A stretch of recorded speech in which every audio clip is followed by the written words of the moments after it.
It's episode 30. I ain't gonna lie. This is a very important time. It's a very important time. Let's get into it though. You ready? Ready, man. All right, let's get into it, man. Thank you guys for tuning in. This is set to tip off. I'm not editing the first part of this video because you're just showing us this is the real us. You know what I'm saying? Thank you guys for tuning in. Make sure you like, comment, and subscribe. Better jump into a new, as you guys seen the title, we're gonna jump into a new topic today. A lot of teams every single year do not make the playoffs, and as we've seen this year, a lot of underrated teams that's below level that didn't make the playoffs have potential of making the playoffs with either coach moves or player moves. So you better get into our two top teams on both of our sides that we believe that will make the playoffs this year. Not even a play-in. Are we doing play-in? Which we're doing play-in teams that didn't make the playoffs, or what are we doing? Because I know you have a couple options over there. I know you do. It's get into the playoffs. If you were playing in a 7-game series last year, you're gonna be playing in one this year. Okay, say less. So that's a lot more teams that's optional. So that's teams already that was involved in the play-in that can also be eligible to actually be in this conversation here today. So, you want to go first about this, or I know you got a couple of hot teams on. I was hearing them. Yeah. All right, go ahead, man. Top of the top. Let's get it. Team, man. My first team, man. I'm going with OKC. Like, oh shit. How could I not? Like, since they made that trade with Clippers to get Paul George. For the Clippers to trade Paul George to get Shy. I was looking at that like OKC got a hole. Like OKC did not lose this trade by any means, bro. I'm like, Shy was just over there training with Chris Paul, learning how to win. But now we got Shy over there walked in on your favorite team and dropped 30. Like he did that once or twice this year. Like he walked in your favorite team's gym and dropped 30. Yeah. Then we got Josh Giddey. I love that kid, bro. He's a stat sheet stuffer. He plays the game so smart. He doesn't do too much. He plays the game with the type of grace. And it just looks effortless. And I just love the way I love watching him play. So then after that, one of the biggest things, I said this all year. The fact that Chet Holmgren was out for a year is probably the best thing that could have happened for them. Because not only does that put them in position to get another higher draft pick, but now he has a year in the NBA weight room. And what did that do for him? 13 pounds of straight muscle. A lot. So yeah, that's why I got them. I don't know who's gonna fall out, but I like that.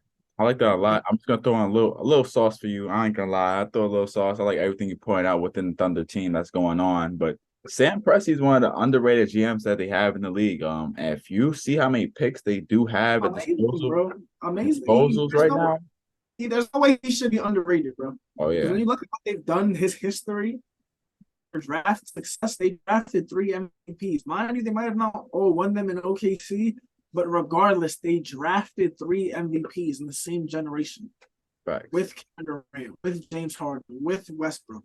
And now, for all we know, they didn't draft Shy, but they traded for him at a tactical time. He might end up getting one. Or somebody else on their team might end up getting one. They just continue to hit and hit again in the draft. The player, that's funny because Chet Holmgren was number 2 pick last year, and he was hurt all year, but they had another pick that almost won Rookie of the Year last year because that's just how good they are at drafting. One of the Jalen Williams. It's gonna be interesting watching them play next year. Being there, I'm gonna go with the Mavs. We got bumped out. Well, not we. I'm a advocate for the Mavs. You said it. Going from 4 to 9 and being absolutely out of the conversation of being in the playoffs, which is crazy. And actually was trying to tank at that point and got fined for it. Luka looks like he's getting in shape off of what we've seen. Yeah, I know. Oh, that's a fact. Y'all forgot about that picture. I saw skinny Luka. That looks skinny Luka.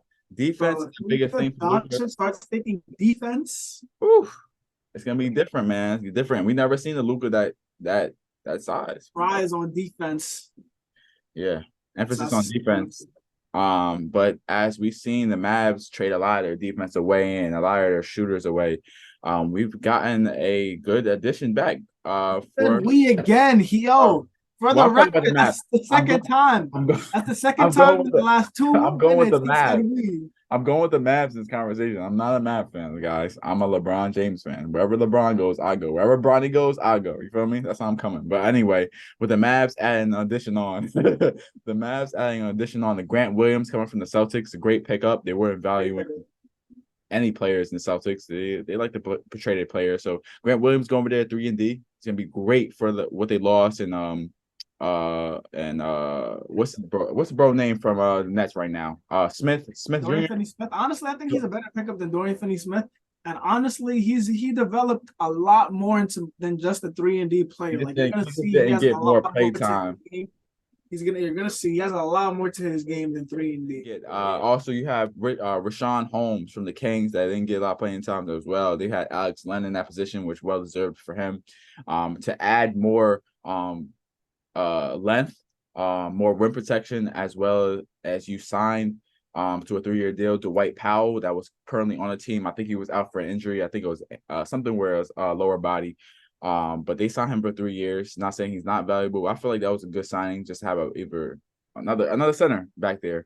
I feel like the Mavericks could have moved on from that, but I still feel like these two picks two players right here, Grant Williams and Dwight Powell signing and Rashawn Holmes is great for defense and great for rim protection. And you also had Reggie Bullock leave, which he's the up and down, one of the most up and down shooters that we have ever seen. Probably move. He's gone, and now you have Seth Curry back in the Mavs. So waiting for you to mention him. Like I was sleeper, a sleeper. That's one of the biggest pickups that they made. Seth Curry is a baller.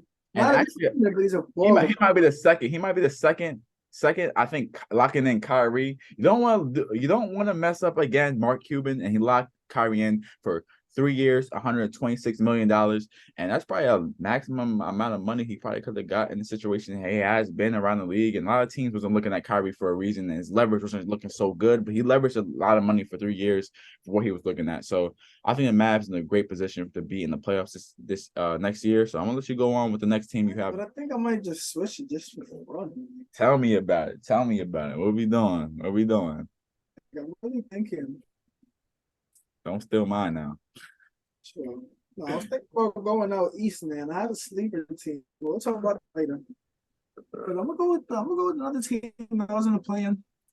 But it's the Pelicans, bro. At one point, they were the number 1 seed in the Western Conference. By a nice little margin at that. But with the healthy Zion,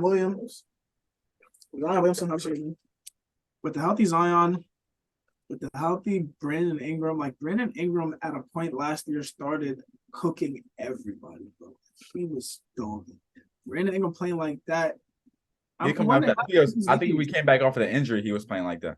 Came back off the injury and bro, 6 assists, dropping 6 assists every game. Like you would like, are you looking at this? Tens too, bro. You think you are stuffing the stat sheet, and I'm like, bro, he's balling. But not only that, he's probably the best perimeter defender. I'm not the best perimeter defender. Herbert Jones, definitely the best perimeter defender that they have over there. Besides Herbert Jones, Brandon Ingram is a very solid perimeter defender. He's long, lengthy, he's strong, has a solid frame. But you got him, you got Zion, and you got CJ. They all at one point of the season were suffering from an injury, but they all at one point of the season seemed unguardable. Like CJ, when he first came over to the Pelicans, he was balling, buckets, assists. Give me whatever you like. Have it your way. He was eating. Right. Zion started the year, he was killing. Like Zion, honestly, I said this before he finessed the NBA. Not finessed the NBA, but it's like, because the proof is in the pudding, but it's like the facts are the facts. Like I said, he was the highest paid player in NBA history with the least amount of games played. And then this year he did it again. But it's like when he does step on the court, you're like, my God, like, yo, he's really a difference maker. But I want to see him improve on the defense end. I want to see him healthy, bro. Like, I don't know what players got to do to stay healthy, but just NBA, you got to figure it out. But him, Brandon Ingram, and CJ McCollum, that's a nice solid 3 right there. Yeah, it's top reason he shouldn't make the playoffs. Top tier pick that right there with the Pelicans. All right, I'm gonna go with my last team. Their position right now in the league is to go up. They cannot go any more down as the second worst team in the league. The Rockets, well, in the Western Conference, they're the second worst team in the Western Conference. is the Rockets. I know it's a shocker for many people if you're listening. I know you're listening right now. I know you might think I'm delusional, whatever. But I think it starts with the top of the top. You starting with the coach of the year, coach that brought the Boston Celtics into a championship environment versus the Warriors. His first year, he's back. He's on get back game. He's get back game now. You know what I'm saying? He's back for revenge. He's back with vengeance. And as you see, he has a lot of influence in what he's doing within the team. I know the GM has a lot of power as well, but I think they hire Udoka, and I think this is you've seen a domino effect within the roster they're building. Starting off the top of the top, you see having the wealthiest contract undrafted player has ever had in NBA history, which is Fred VanVleet, 3 years, 130 million. Wicked, well deserved. Has a ring, plays co-star and a vet at the same time, and he's underrated, under the radar, not underrated. He's under radar of being one of those players that could play off the ball. As you've seen him win a championship with Kawhi, he played off the ball a lot with Kyle Lowry with the ball in his hands, coming off shooting, and even when undrafted player with the most amount of points in the league with 54. So I think that was a great pickup they had because you have a young squad with him leading now Kevin Porter Jr. that can handle the ball well, has great upside, as well as Jalen Green has upside. These players have both been in the league 2-3 years. So, and they have Jabari Smith Jr. that has just got drafted last year, and they have Sengun. And I also talk about Sengun. These players that are already former Rockets players. Now they have an influence within Jock Landale being over there. They got from the Suns, a well-rounded player. Yeah, he came from the Suns, man. So I feel it was a great pickup. And he put us good minutes over there. Yeah, and he does a little bit of rim protection as well. He moves. He's gonna pick a roles as well. His IQ is high. And they moved Josh Christopher off of that team, as well as Kenyon Martin Jr. Josh Christopher went to Memphis, and Kenyon Martin went to the Clippers. And you also about this Rockets team as well. They just didn't focus on the scoring with Fred VanVleet and the vet. They also added Jeff Green, which came from the Denver Nuggets. Great bet. As you see, he's bounced around to many teams. I was wondering where he went. I know he left Denver. I didn't know where he went. 1 year deal, man. I don't know how much money. It's probably a vet minimum because you signed Fred VanVleet and you got Dylan Brooks getting 4 years, $80 million. $2 million difference with Memphis. Are you kidding me?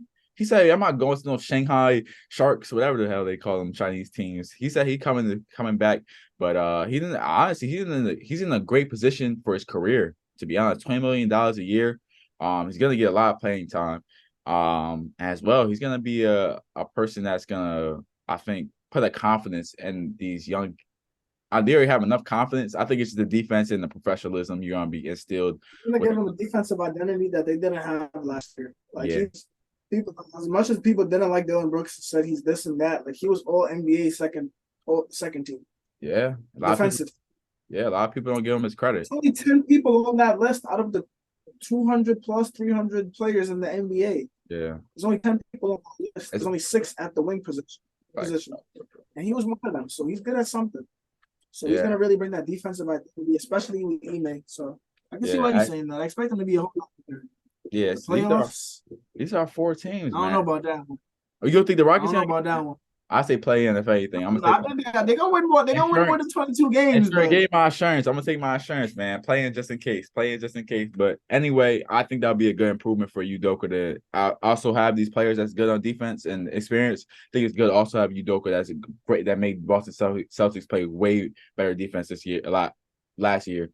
So we're gonna see how these teams come about, and we can come back on this video. We're gonna definitely refer to this video in the future. And like we said, we're gonna have something coming up soon, guys, for you guys in August, maybe before the season. So make sure you guys like, comment, and subscribe as we go through these great topics of basketball in this offseason that we have in 2023. So if you like anything we said about these 4 teams, you have anything to comment about these 4 teams, let us know. And me and Judd, we're gonna be back for surely.